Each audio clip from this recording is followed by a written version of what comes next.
Love is about to give his fifth presentation for this weekend, Karl Hess and the Love of Liberty.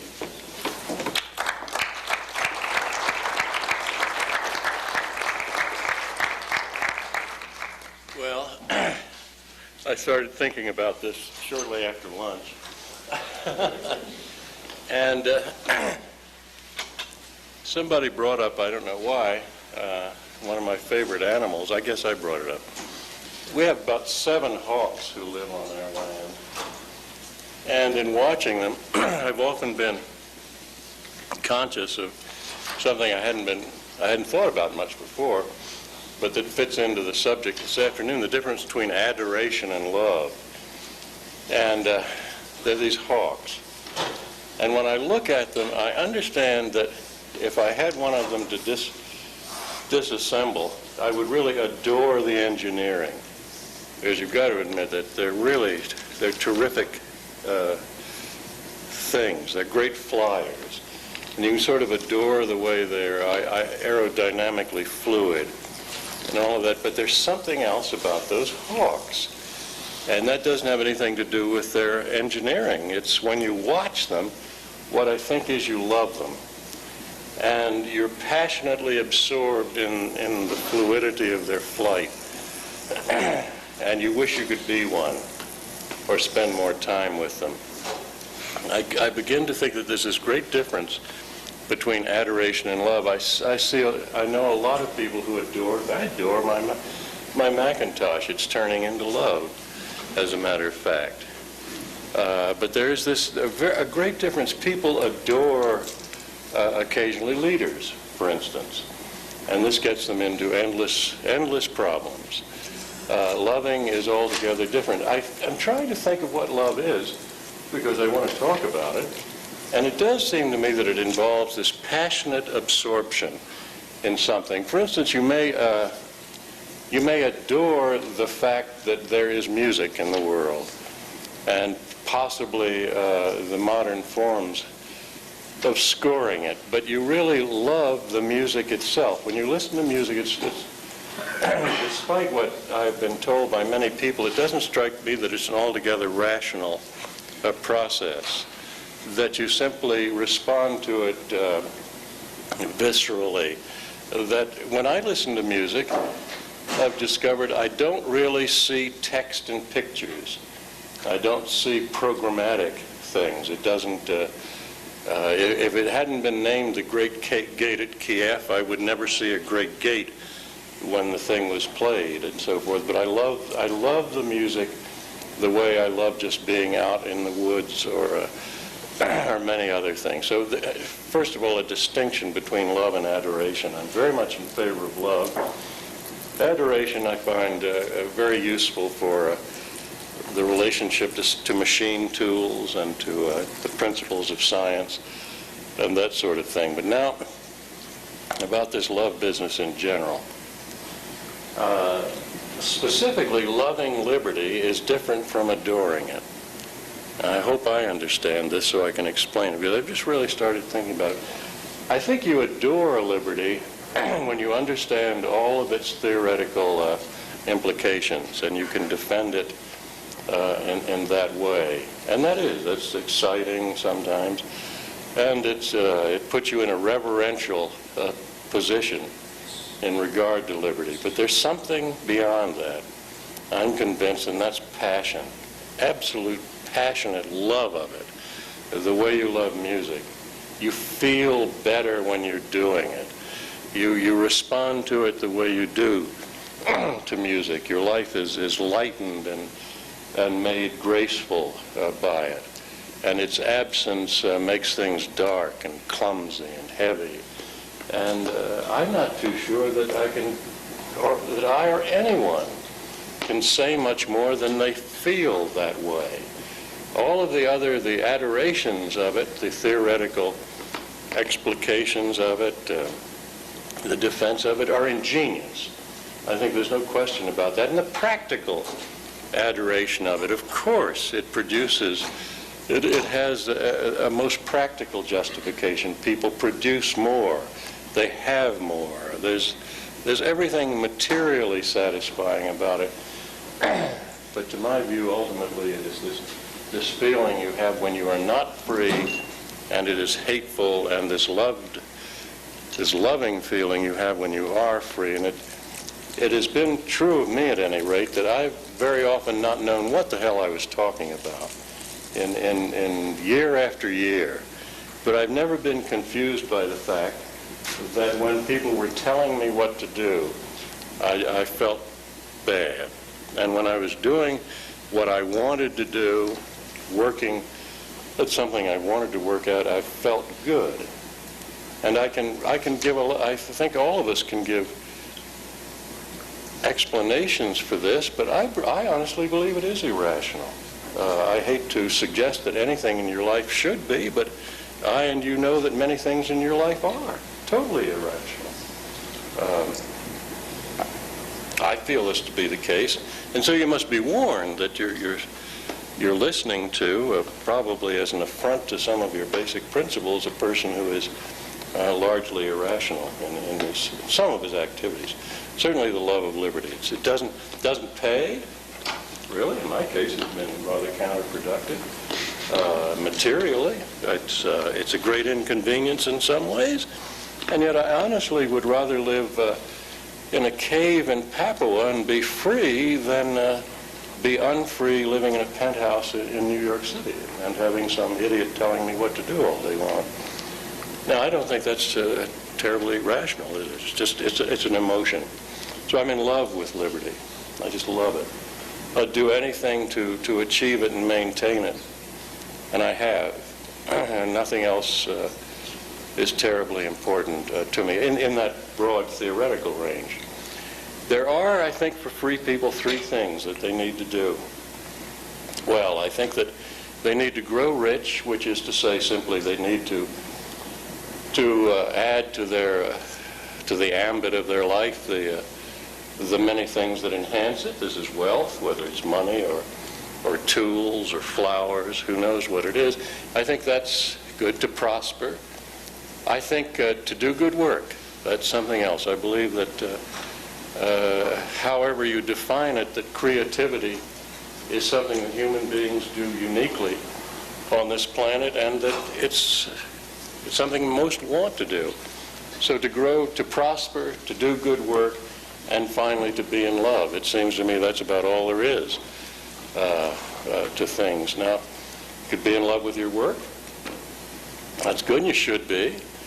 You can certainly be in love with the processes of prospering. That should be too. There's this other thing that and maybe it's sort of embarrassing, I'm told, to even talk about it, but I think being in love with a person is crucially important.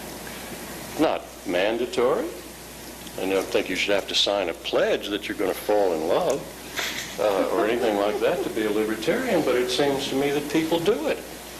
They fall in love. They become passionately absorbed with another person. And is it altogether rational? Well, you can say that you've made the most rational decision. You found the ideal person who shares your values, blah blah and blah, and you've signed a contract that you love each other. You've done all the properly rational things, and I suspect that in the back of most people's minds is the fact that what happened was you turned a corner, you saw someone, and your life changed, and that you have been passionately absorbed by that person ever since. And I think it transforms your life in the most constructive way. Among other things, it means that as you shed, or if you're forced ever to shed other things, that there's always this thing that will be there. Now, of course, the person can die, and there are some people who say, well, this is terrible. If you fall passionately, if you are passionately in love and the person dies, then where are you? You're stuck. So the best thing to do is to never be involved like that, because it can be taken away. Well, of course it can. You didn't have this love previously to it. You may not have it for long, but while you have it, it certainly seems to me transforming and desirable, and it has been so to me. And And it does other extraordinary things. And this may seem a detail, but to me it's not. Of course, I'm speaking specifically of the woman with whom I am in love, Therese, the other part of my life. It permits, and I found this to be unusual, it permits you to have other relationships which are like being in love with, that are become unthreatening and uncomplicated and very wonderful, unconniving, unmanipulative, because your own love is so rooted and so secure that it can't be shaken. And this, among other things I've found, this is very curious, I found that being so incredibly in love with one woman, I'm able to have the most rewarding and wonderful friendships with other women without feeling that there is a compromise or a complication. And I'm not too sure that this is always possible unless you are singularly in love also, because then relationships can become manipulative and exploitive. Well, I don't know if that's terribly important, but it's something that occurs to me as being interesting. At any rate, now what do we do about this this situation of being in love? Can you be in love with somebody who doesn't love liberty? Well, that's a complication that I think needs to be seriously considered. I mean, this isn't, I mean, everything is totally irrational in your life.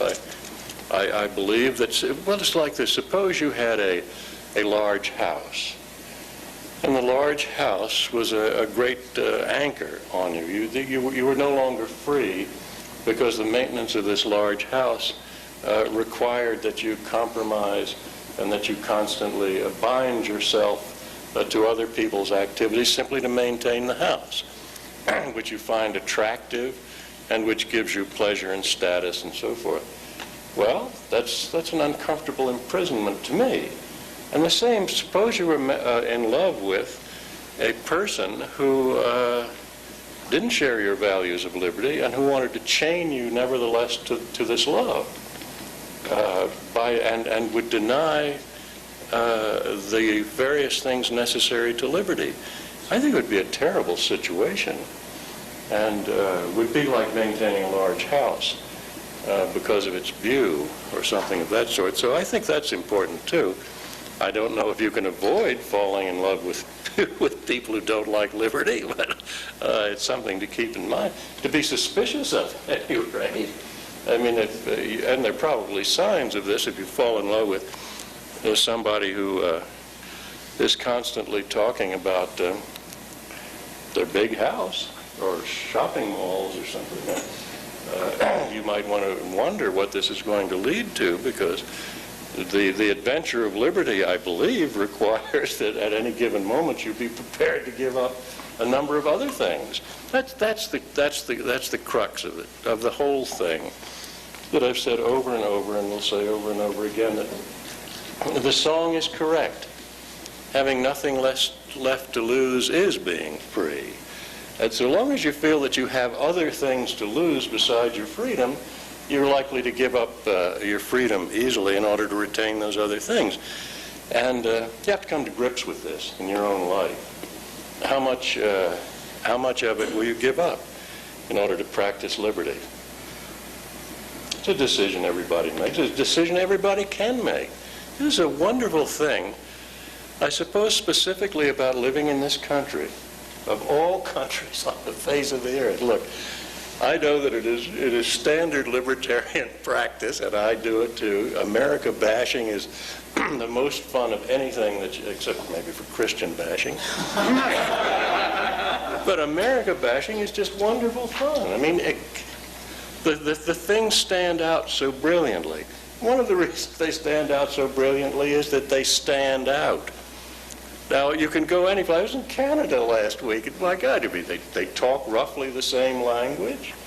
There's roughly the same cultures and all. Damn place a police state. It really is. You realize as you cross the border, you've entered into another terrible world.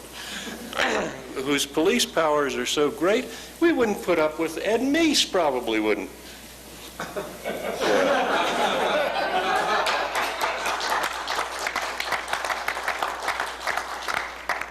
He was observed buying a red jacket and a Smokey the Bear hat the other day.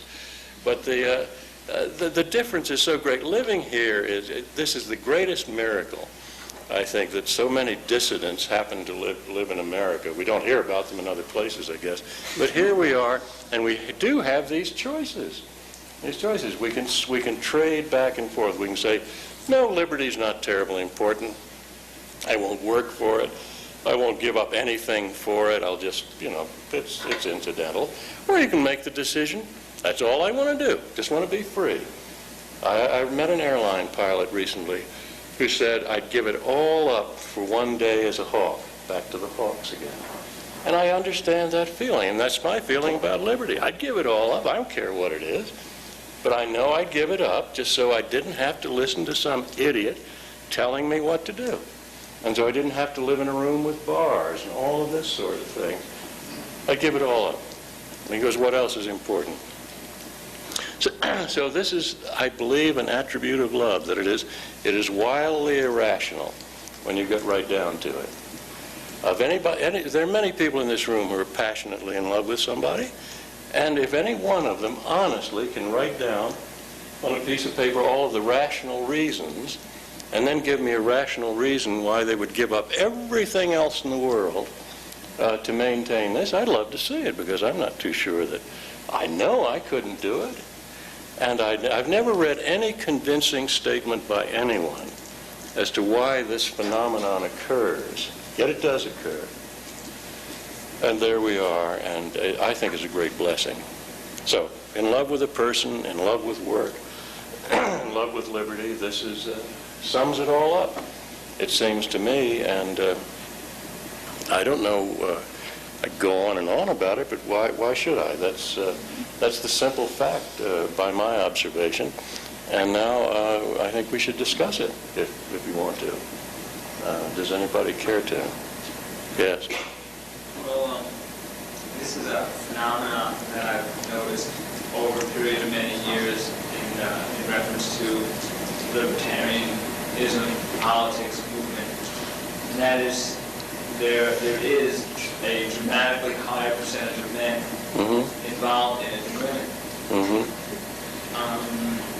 And I'm not sure why that is. Do you have thoughts? Sure, because there's more. Thoughts what we can do to get more women involved? I don't know, but I think I can explain the phenomenon, and that is that there's more adoration here than love. I mean, people often are here to really extol themselves on the basis of whom they adore. I mean, they're people describe. You know, it really is rather interesting, isn't it, that just as there are people who describe themselves as Marxists, sometimes you ask a person, what are you, possibly expecting to get the answer that I'm a Lakota Sioux or a West Virginian, instead you get the answer, I'm a Misesian or a Hayekian or something like that. Well, this is incredible, it seems to me. How can you be such a person? What does this mean? Do you get up differently? Do you? This is adoration. Now, I understand the adoration. I adore Ludwig von Mises. I adore Friedrich von Hayek. I adore them. I don't love them at all, and I'm not them, nor are they me. They don't determine my character or my personality. I'm not a them. I'm not an ist in that sense. So I think women understand that coming into as they see the Libertarian Party, what they see is this adoration. They see a bunch of men who have banners and suits of chain mail, and they stand there with their banners flying and their chain mail impenetrable chain mail, and they say, I am a Misesian. You know, and the woman can say, well, yes, but you're also a Slav. And might we discuss that? And I think it's repellent to a lot of women. They don't care what the hell all of this stuff. They want to get on with the world and with loving things like liberty. Libertarian, it describes people who love liberty. It doesn't describe much else about them. And I think a lot of women might be attracted to the idea of freedom.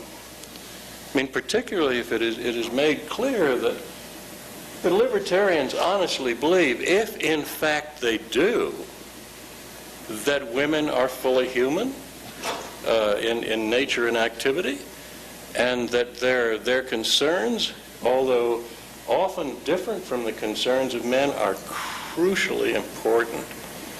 And so that when a woman speaks, and speaks in passionate or psychological terms, well, you know what happens very often, and it's getting better all the time.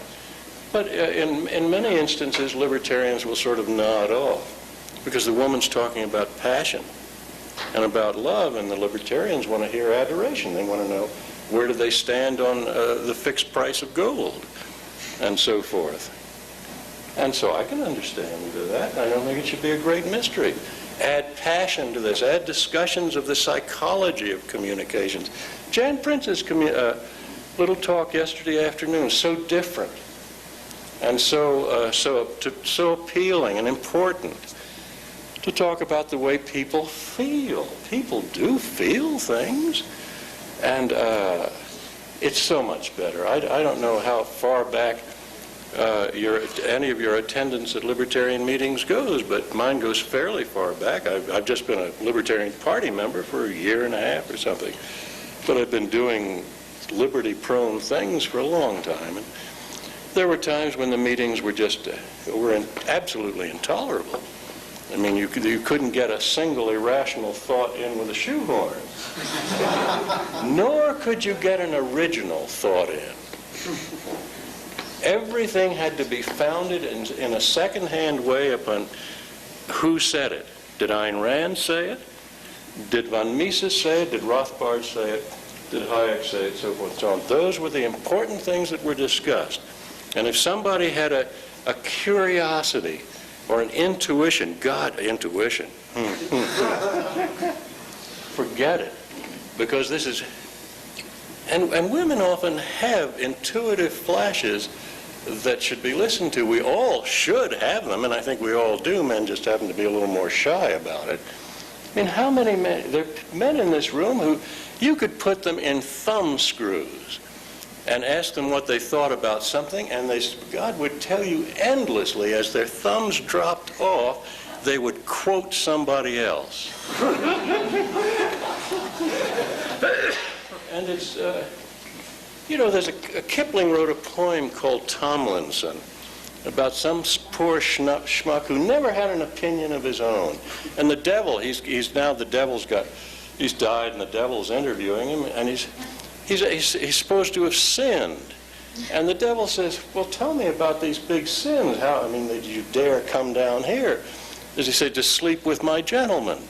And Tomlinson says, well, he had an irreverent thought. The devil said, I don't care about your irreverent thoughts. What have you done? How have you sinned? And Tomlinson keeps coming up with all these second-hand things. And the devil says, the race that is run 2 by 2 the race that is something 2 by 2 is run 1 by 1, meaning that this business of collectivized life, of your having somebody else's opinions, is not important. Finally, there has to be you. You remember in A Man for All Seasons, that little turd who was betraying everybody, and The Man for All Seasons, Thomas à Becket, wasn't it? And Thomas asks him at one point, if there wasn't some point in his entire ratty little life that wasn't just him, because this guy kept talking about other leaders, and he owed his allegiance to the king, and this, that, and Becket said, but what about you? Where are you? And that struck me as being, that's the kind of question a woman would ask immediately. I remember when I'll get to you in just a second, pardon me, but when I was with Goldwater, and I knew Therese then, and I used to come to see her after big important stuff. We just decided to have a policy on something. And she would say, often, she'd say, what's so good about war? Because we're always talking about having wars. And I'd say, I honestly said this. This is why for 8 years she didn't see me. I'd say, if you knew what I knew, you wouldn't ask those questions. You know, and I think there has often been a sense of that in the Libertarian Party. Women are always bringing up these silly questions. And if they knew as much as we knew, of course, what we know is what? We know every single thing that 3 or 4 people have written. What a rich life. Now, these are imperishably great writings. There's no question about that. But I keep being reminded, what about us? Where is just us, alone with our own thoughts? And I think that's a feminine sort of feeling, and maybe that's it. And it's getting better. It's getting better. There are more women here than I suppose ever before in history. And maybe there'll be another one next year. And maybe we'll all start addressing some of these other questions. Yeah. Well, I disagree with you that emotion is irrational. I think the emotions are very rational and part of a rational process. That's not an original idea. Yeah. Is it possible that it's an opinion strongly held? Well, I recommend that you refer to Nathaniel Brandon, the other libertarian psychologist. It's a very important part of rational thoughts and knowledge. Well, I suppose it is. I admire Brandon very much, and I just tell you this, that if you listen to Beethoven rationally, ho-hum for you. I don't understand that. I honestly don't understand it. And the fact that Nathaniel Brandon can say that, oh, but it is rational, is not binding on me. Well, his ideas aren't original either. Whether they're original or not, I stand prepared to dispute them and to say simply no, in terms of my own observation in life, but I appreciate the... Well, I think that attitude is part of the attitude that makes the libertarians such a large percentage of men. No. In other words, the true, the feminine virtue would be to accede, to say, I read it, therefore it is. I don't know. The women tend to be involved in careers and professions that deal with communication and psychology. And as you said, the men libertarians are in the more hard sciences. Mm-hmm. Oh, I think that's true. I think that's true, but maybe I'm getting intuition mixed up with irrational things or something. I don't think intuition is all irrational either. Well, if I say that everything in my life is rational, will that simply be enough? Probably in your life. Well, that's it. Everything I do in my life is absolutely rational. And it's easy to say. And it has no meaning. And I'm not too sure. See, well, it's an endless debate, isn't it? I say tomatoes and you say tomatoes. I guess we just do what we do. Yeah. Well, I have a few non-original thoughts, but I've arranged them in an original way. Great. Well, my first is you're referring to us libertarians as people who read and quote Ayn Rand as the Bible, so to speak, and other things. But one of the characters I thought of when you were talking about that was Peter Keating. Mm-hmm. And it seems kind of funny. The reference that connected in my mind is we might be playing Peter Keating in the Fountainhead, except instead of playing him to Ellsworth Toohey, we're playing him to Ayn Rand. Well, I How would we wouldn't- avoid that? I mean, I hope I didn't appear to single her out as being uniquely responsible for this. Oh, no, I'm just using that as a point, and I'm asking, how can we avoid being that type of other-directed libertarian or other-thinking libertarian?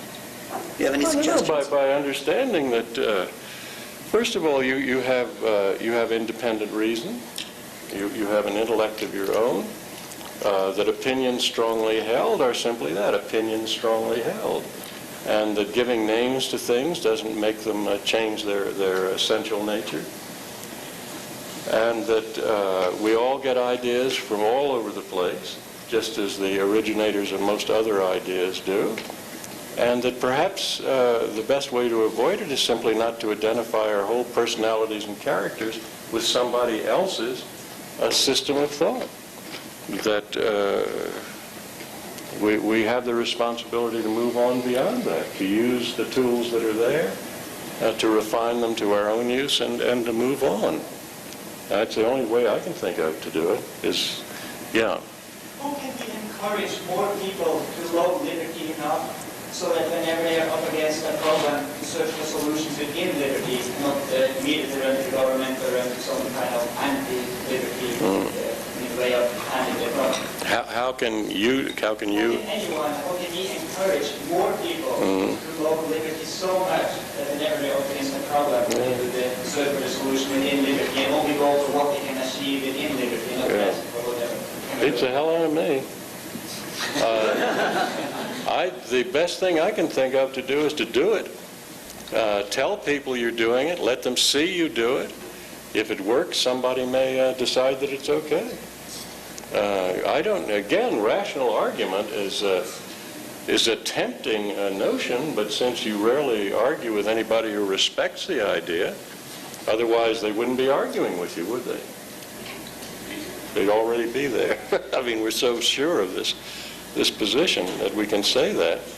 So I think its example is terribly important.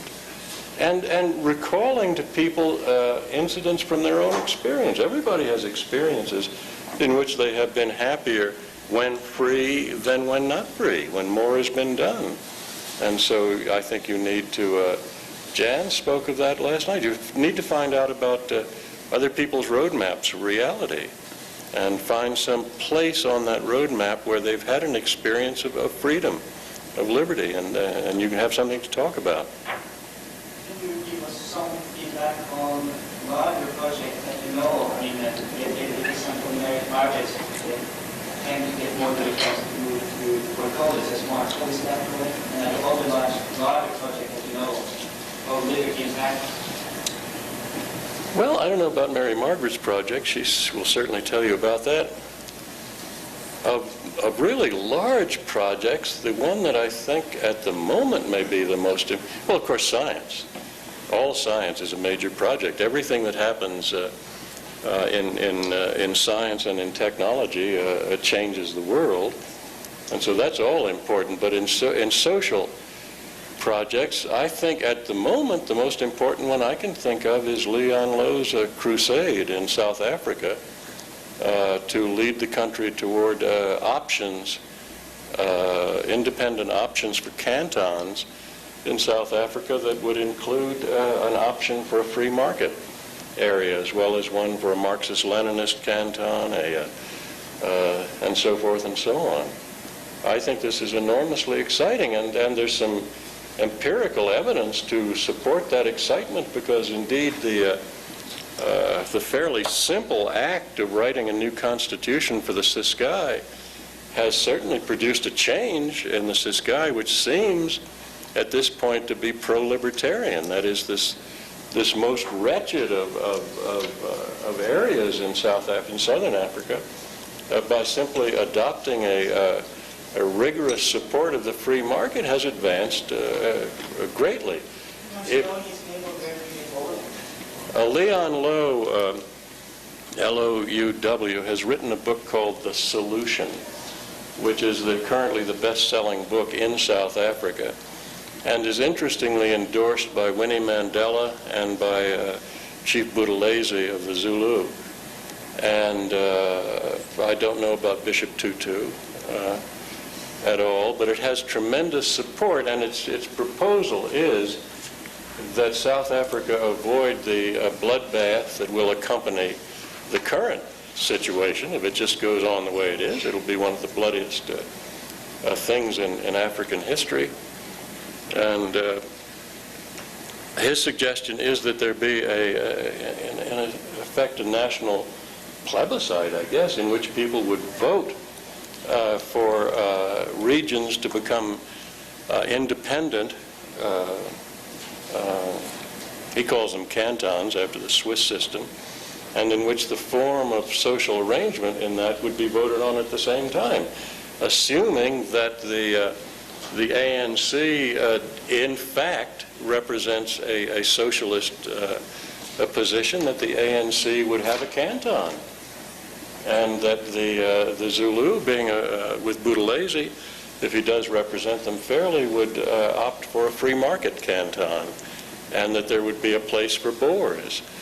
So there would be a white canton, and so forth, and that this way, with some federal sharing of sort of territorial defense, that this way they might be able to live in peace for a while, instead of, as will be inevitable at the present pace, instead of a really large-scale slaughter. And people who just can't wait for that slaughter in Africa because they hate the Boers so much I just believe, are cruelly disillusioned. It's not going to be easy. I've worked in South Africa and in Rhodesia, and I've been a landowner in Rhodesia, and I feel I know something about that area, and I know this, that to go into war with the South African army at this point, no matter the numbers of the people opposing them, is a reckless adventure. There will be hundreds of thousands of people killed. And it would be preferable, it seems to me, to settle it peacefully. And of course it has to be settled so that Europeans give up a lot. But not everything. Not everything. I mean, a lot of Europeans living in Africa consider themselves Africans. They've been there long enough. They've done enough. They've worked that land for a time. To just think of evicting them is, it seems to me, reckless.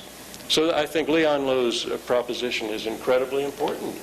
It could mean that there would be a place in the world where there were competing social organizations side by side.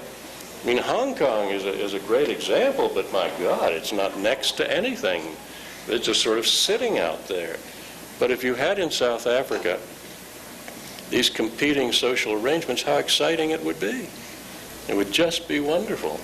I intend to ask Leon to send me a copy of the Ciskei Constitution, because I think it would be very appropriate to the third world country in which I currently live, which is West Virginia. So anyway, I think that's the biggest and most exciting one I can think of. So, yeah.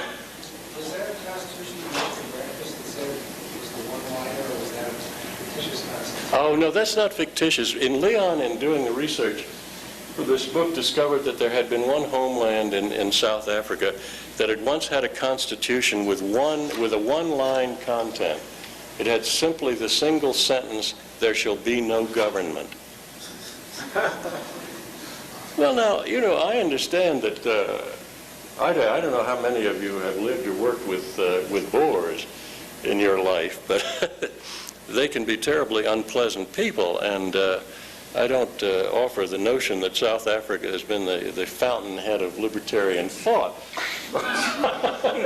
or anything, but the fact that it has Leon Lowe in it at this point means it may be one of the most potentially important libertarian projects.